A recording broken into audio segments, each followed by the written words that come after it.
Hello guys, reka nongere mbasuze kandi mbifurize ibihe byiza mwebwe mwese tugenda tubana umunsi ku munsi kuri YouTube channel yacu. So uyu munsi rero mbafitiye ni platform mbonye ahantu ndavuga iyi platform kubera iki ntayibereka, impamvu ngomba kuyibereka kandi impamvu numva ko buri wese agomba kugerageza kuyikoraho nuko ari platform kujoininga n'ubuntu cyangwa se kuyigiramo n'ubuntu. Icya kabiri nta gishoro igusaba. Icya gatatu hari reward batanga. Izo reward batanga rero simbizi neza nimba zigomba kuba amafaranga ya nyayo cyangwa atagomba kuba amafaranga ya nyayo. Ubwo rero abantu bifuza kuba bayikora njye kubereka uburyo muza kubigenza. First of all, ahangaha muri kumbona akakanya cyangwa se ahangaha ndi kano kanya, icyo mugomba gukora kugira ngo muhagere no kureba muri video description ndaza kubashyiraho link ya website. Ni mumara gukanda kuri iyo link muraza guhita mugera ahantu hameze gutya.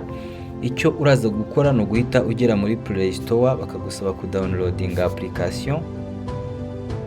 Okay, hanyuma nuza kugera ahangaha rero uraza guhita ukanda kuri install. Uraza gukanda kuri button zongo install kugira ngo application ya Sonic Kidia, iyi platform banza ari y'abahinda hari simbizi, hanyuma kugira ngo nyine application ijye muri telefone yawe. Okay, hanyuma application nimara kuyidownloadinga uraza gukanda ahangaha kuri open uyifungure. Hanyuma ahandi hantu uraza guhinguka na ahangaha uraza guhita ukanda hano handitse ngo create account, ufungure konte ahangaha. Hanyuma ukuntu bimeze hano uraza gushyiramo amazina yawe ya nyayo, hano ushyiremo email ukoresha, hano ushyiremo icyitwa referral code cyangwa code y'umuntu wagutumiye. Nkwibutsa ko iyo code ni ingenzi kuyishyiramo. Iyo code cyangwa referral code yanyu naza kuyishyira muri description kubera ko iyo wayikoresheje baguhereza USDT 20 kubera ko wakoresheje iyo referral code. Ubwo ndagiye gushaka ukuntu mbyihutisha cyangwa mbyuzuza. Hanyuma nimara kubyuzuza ndaza gusaba code hano kuri email, ndaza gukanda handitse ngo send verification code, baraguha code kuri ya email washyizemo. Ariko akantu nanibeshye hano, mugomba gukosora. Hano ni ku Bahinde, hano ni ku bantu bari muri Bangladesh, hanyuma ku bindi bihugu urakanda hariya hirya kuri ada. Hanyuma numara gukanda kuri ada uraza guhita wuzuza bya bindi nkuko nyine nabikubwiye. Ndakeka muri kubibona ibyo urahita wuzuzamo. Okay, ahangaha muri kubona ko namaze kuzuza ibisabwa. Cyo ngiye gukora, ngiye gukanda hano se gushyiramo iyi code, uhita ukanda hano handitse ngo create an account and secure device. Hanyuma akandi kantu utagomba kwibagirwa ni aka kantu. Ndi kubona aka kantu bampaye. Aka kantu bakita recovery code. Igihe icyo ari cyo cyose wabuze account yawe ushobora kwifashisha aka gakode kana hano kuri copy, ugenda ukabika ahantu ku buryo utazakibagirwa, kuko igihe account yawe yagiye kandi ukeneye kuyigarura wenda ibintu byabaye seriye, aka gakode uzagakenera. Ubwo muzavuga ngo nabyo nababwiye pfa kuba mbarabuye.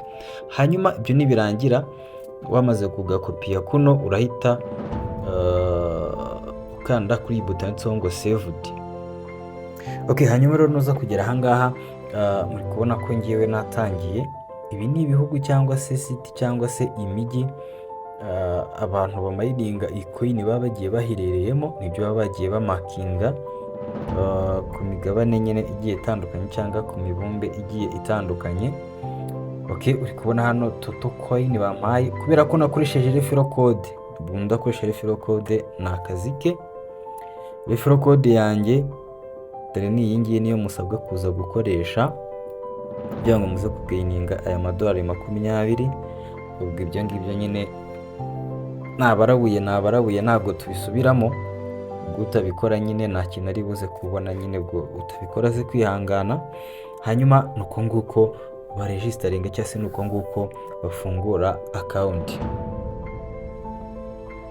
Okay guys, hanyuma mu gihe umaze kwiyandikisha wamaze kubona bonus zawe amadolari 20, hano hari buto ndi kubona hano munsi. Uraza ukakanda kuri chat, turebe chat. Iyo ufite ikibazo uraza ukacyandika hano, igitekerezo, inyunganizi kuri application, urangiza ugakanda kuri send. Hanyuma task cyangwa se ibyo ubusabwa gukora buri munsi ni ukuza ugakanda kuri template, hanyuma ugakora icyo bita lighten the lamp cyangwa se ugacana itara, ugakanda kuri iyi button kugira ngo ucane itara. Hanyuma gucana itara biraguhereza ama SKC ni amacoin 50,000. Bivuga ngo buri munsi, buri masaha 24 uzajya uza gucana itara. Okay, muri kubona ko itara ncanye rinyongereyeho $5 ndetse ngize SKC 250. Hanyuma tukajya kuri bato bita hano niho usanga linki cyangwa se invitation code yo guhereza abantu kugira ngo baze kubona za USDT 20. Nazo ugakanda copy, then iyo urangije gukanda copy, link yawe uragenda ukayihereza, invitation code uyihereza abantu bakayikoresha hahandi naberetse. Hanyuma hari n'icyo bita share, bitewe n'ibyo bashyizeho uba ushobora kubisharinga. Kubona barasobanura byinshi by'umushinga bya Bitcoin, abantu bahombye ibintu byinshi cyane, nyine ngo batamayininze byinshi cyane.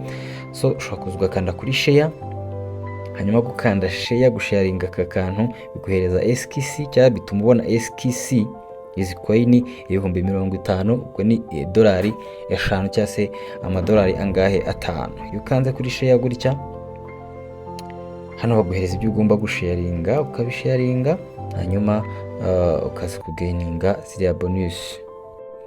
Okay, kubisharinga ushobora kureba kuri WhatsApp. What is WhatsApp? Ushaka WhatsApp wenda tuvuge nyine ushyira kuri platform wumva wifuza kugira gute kuba washaringaho. Ushakaga gushyira kuri WhatsApp ariko sinyibonye, ushobora gushyira kuri Facebook, ushobora gushyira ku mbuga izo arizo zose ukoresha. Nyine aha ngaha ushobora kuzihitamo ukagenda uzipostingaho iki kintu kugira ngo ubone ariya ma SKC. Uri kubona ko already reward hisiba added, nibyo uzajya ukora mu gihe ubonye bashyizeho bonus, ukaza ukabikora. Izo bonus ukazibona, muri kubona ko ngize 30,000. Hanyuma ushaka gusettinga account yawe neza, uza hano muri personal, niho usettingira account yawe neza, and then nyine ibintu bikagenda birushaho kugenda neza. So abifuza kubikora, nabwiye ko ari ubuntu bikubikora. Nababwira ngo you are most welcome. Ibindi naho mu videos yotaha. Thank you guys.